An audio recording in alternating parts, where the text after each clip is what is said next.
ఓం శ్రీ గురుభ్యో నమః.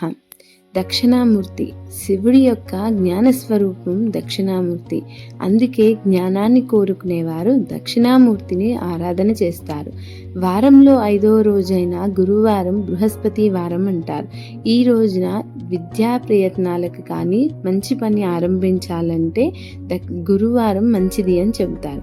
అందుకే అనేక శైవ క్షేత్రాలలో గురువారం నాడు దక్షిణామూర్తికి ప్రత్యేకమైన పూజలు జరుగుతుంటాయి. కొన్ని ఆలయాలలో పౌర్ణమి రోజు రాత్రులలో దక్షిణామూర్తికి ప్రత్యేకంగా పూజలనేవి నిర్వహిస్తూ ఉంటారు.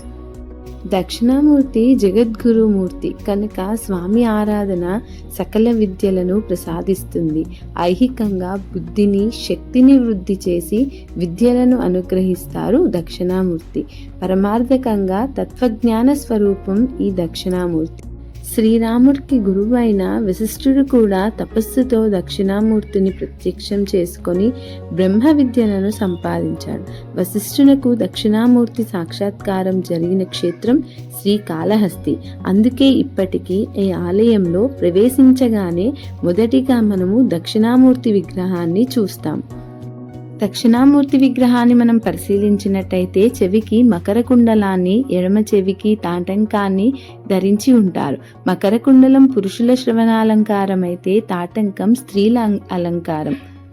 దక్షిణామూర్తి శివశక్తి స్వరూపం. మనము లలితా సహస్రనామంలో కూడా దక్షిణామూర్తి రూపిణి సనకాది సమారాధ్య శివజ్ఞాన ప్రదాయిని అని వర్ణిస్తాము అమ్మవారు.